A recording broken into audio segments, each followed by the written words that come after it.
As a Christian, I consider Jesus a prophet, but he's a prophet of the one God. There's not several. As a Christian, I worship Allah.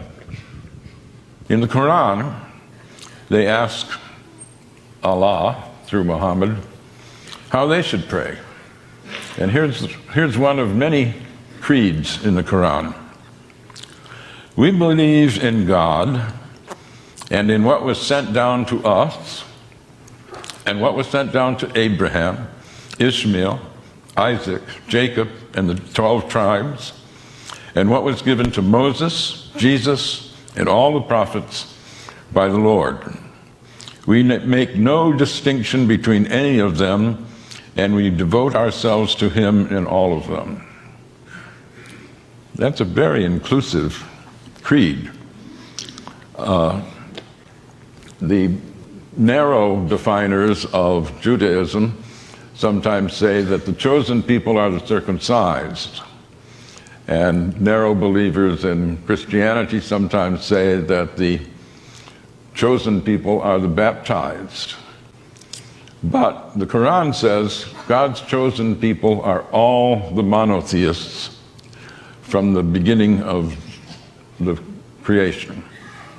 And when we think of the succession of prophets, they're given great praise.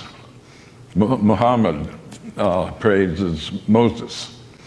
In some ways, the most important prophet before Muhammad, though they're all directly from God, it's Jesus. Jesus is given a bigger accreditation than other prophets. John the Baptist is made a prophet so that he can prophesy Jesus. Mary, his mother, is the only woman named in the Quran. No wife of Muhammad is named. There's no Adam and Eve, there's Adam and spouse. But Mary is not only named, she's made sinless.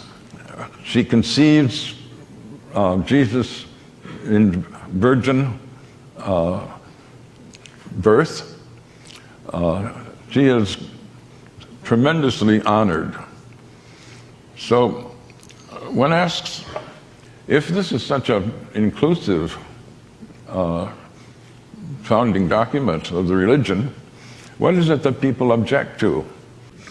It's pretty easy to misrepresent Islam because so few have read the Quran. This book I published is a product of my shame. I was embarrassed. After 9/11, I was talking with a group of friends, academic friends, and we were wondering, is this really an Islamic event, the 9/11 attack? And at some point, people asked, well, who here has read the Quran? None of us had. And a friend of mine said, not even you, Gary? I thought you were a student of religion. And I said, yeah, that's the problem. I'm totally ashamed.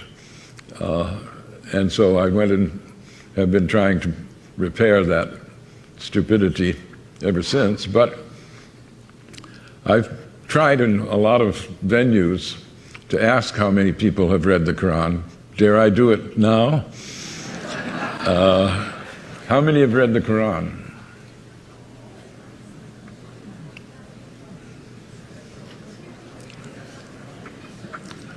A minority, certainly. Well, I don't want to shame you, but I do.